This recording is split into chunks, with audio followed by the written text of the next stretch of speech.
Do a special episode. Put that in your pipe and smoke it. Concerning Mueller's testimony today, and the Mueller report, and everything else. Now, let's talk about the report first. It's 448 pages of a big fat nothing burger. The report itself says they couldn't find any evidence that Donald Trump had colluded with Russia. And like the Attorney General stated, Donald Trump did not obstruct justice by instructing people not to talk because there's no evidence of a crime. Okay? So you can't obstruct justice on a crime that doesn't exist. There you go. That's the report. But for those of you that haven't read it like I have, unlike I have, okay, I'm going to leave a link to the document cloud spot where the full report is, all 400 plus pages of a big fat nothing burger. And if you think you got a good enough attention span to read it for yourself. It's a big fat nothing burger. It's all a bunch of gobbledygook. And going to the testimony today, Office of the Special Counsel, Mueller, Robert S. III. Okay, so there was nothing significant in the report, we know that. Okay, now his testimony. He was shaky and unprepared.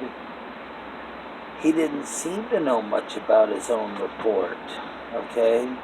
Didn't seem to even really know what was in it. He had to, refer, which page was that? What page was that on? Damn. It was so bad that it'd be like, they could have probably asked him, state your name, and he would have been like, which page was that on? He probably would have had to take an important cell phone call and probably picked up a banana or something. Hello? Okay. Yeah, we've all seen the memes because they started coming out just minutes after the testimony started. Anyway, let's get back to it. He was unprepared. He knew little about anything in the report. But then, when the Republicans got their turn to question, like they should, okay, and they start asking him the significant questions, he refuses to answer. Let's go over a couple of those questions he refused to answer, okay? He was asked about whether or not Christopher Steele had been interviewed by him or any member of his team. I'm not going to answer that. He was asked about the FISA abuse, using the unverified Steele dossier to get the warrant to spy on the Trump campaign. I'm not going to answer that. He was asked about Peter Strzok and others on his team and their political bias. Again, he refused to answer. You know, the day before he gave his testimony, so yesterday, he had to spend all day with a never-Trumper lawyer who was on his team and was like his deputy investigator or something. And, yeah, to prepare for his testimony, okay? What they basically did was they taught him to do the same thing we've seen Hillary and Eric Holder and a bunch of other Democrats do before Congress, straight up. They just refuse to answer the stuff that's significant. So, and sometimes when he was pressed, hard by a Republican, good old Jerry Nadler would just bang his gavel and say, "You'll yield back your time.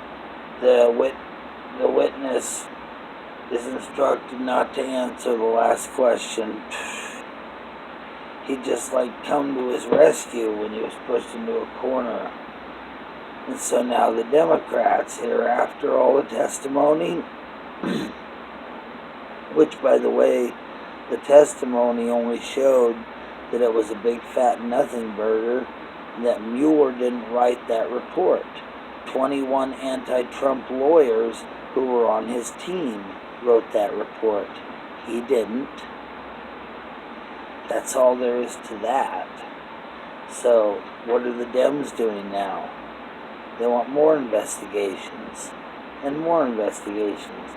They want to investigate everything from Trump's business deals to his tax returns and probably every woman he ever slept with. They just want to keep investigating. They keep using the same buzzwords, high crimes and misdemeanors, yet they won't name any specific crimes or misdemeanors. They keep saying obstruction, but they won't name any specific incidences of obstruction. You see, because all they're doing, they're trying to create this smokescreen in hoping, by telling the people that, oh, well, he could be indicted after his presidency is over. They think they're going to trick the people into voting him out, when all it's going to do is get him reelected again. So, by 2020, they're going to drop all this impeachment. When he's reelected, they're going to drop all this impeachment shit, because with Attorney General Barr out there and John Durham now doing the real investigations, these Dems are in their shorts. Okay, so my conclusion is that they sat down to lunch after the testimony and they all had a big fat nothing burger. So now they need to keep spouting the buzzwords, keep talking about high crimes and misdemeanors, okay? Keep hoping that the American people will be dumb enough to vote him out. And then, of course, they know he'll never be indicted for a damn thing because there's nothing there to indict. He didn't commit any kind of collusion with Russia, and he didn't obstruct justice because he didn't obstruct justice by instructing White House people not to even talk to them, because you can't obstruct justice on a crime that isn't there. I've studied criminal law, even I know that shit. Okay, so with their nothing burger, while they had their nothing burger and a side of humble fries, they sat around probably discussing and planning their next move, the next phony crime they're going to try to frame him with.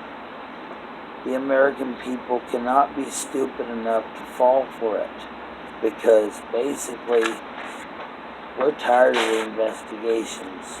We're tired of all the BS.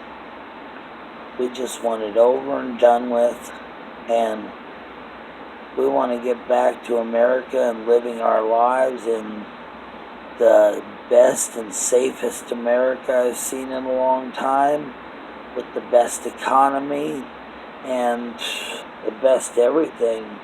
And thanks to the legalization movement and all these new little companies and dispensaries everywhere, best weed in the world.